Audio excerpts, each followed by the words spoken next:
পেটে ব্যথা করছে গো ভাই। ও মা গো, ও শালা রোববারের দিন মাংস টাংস নিয়ে এসে খাবো কি কিছু না তো শালা হাড়ি ফাড়ি গেল মাঝে নি। হ্যাঁ? তেল আছে কি দেখি, তেলও তো নাই, ডিজেল যে তেল টাকা আনতে বলি তারপর হাড়ি ফাড়ি গেল মাছতে হবে। হ্যালো জান, তুমি টেনশন কিসের লে লিছো? আমি যেহেতু তোমাকে বিয়ে করবো। এই তুই জঙ্গলে কি করছিস রে? আরে ডিজেল মিটেল আনতে হবে না, তুই এখানে বসে বসে ফোন করবি। যেতে পারবো না, সুমনকে বলো গা, একচুয়ালি মালার সাথে কথা বলে আমার শান্তি নাই। তুমি শালা বসে বসে এখানে মালের সাথে রস লিছো, আর আমাদের বাড়িতে বোটও নাই। আর তোদের মাসের মধ্যে কটা করে লাগে রে, আর কটা করে জুটাস, আমাদের জীবনে একটাও জুটে না। আরে শালা শূন্য কথা দেখছি আমি আজ।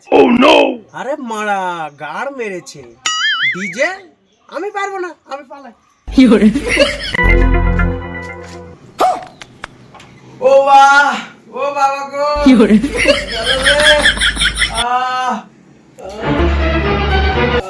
হয়ে গেল, ডিজেল আনতে দাও, হয়ে গেল। শালা বাহানা করতে লেগেছে। এই কি আছে রে তোর? খুব পেটে ব্যথা করছে গো ভাই।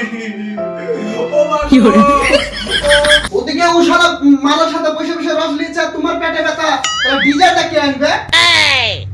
এই শালাদের সাথে থাকে আমার জীবনের জ্বালা। আচ্ছা, শালাদের সাথে থাকে আমি কোনোদিন শান্তি পাবো না।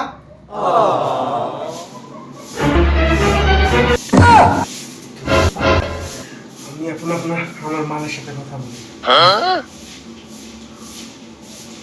হ্যালো জান, বলো। এই তো বসে আছি জান, তোমাকে ছাড়া ভাল লাগে। ওই ডিজেল আমার কথা বলছিল, আমি বলেছি এখন পায়খানায় আছে, পেটে লাগছে, আমি যাইনি। তোমার সঙ্গে কথা না বললে হয়?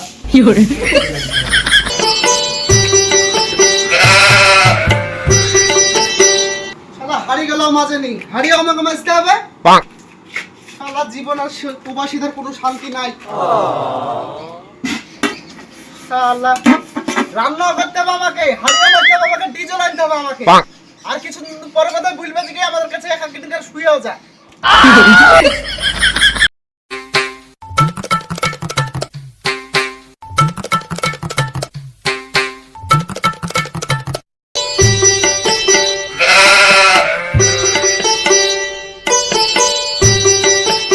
হ্যাঁ জান বলো। ও মা কি গো, হলো? ও বাবা গো, কি হলো রে তোর? এবার মনে হয় তোমার ভাইপো হবে গো ভাই।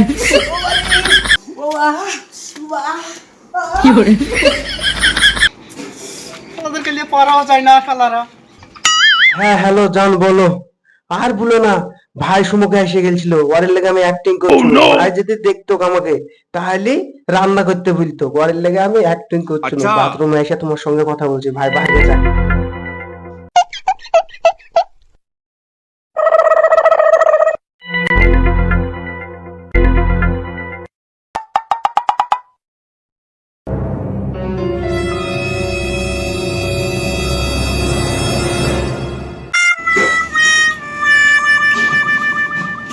বিসমিল্লাহির রহমানির রহিম। নাটক তো তুমি ভালো শিখেছো, আর তুমি যে স্কুলে পড়েছো না সেই স্কুলের হেডমাস্টার ছিল আমি। খাওয়াবে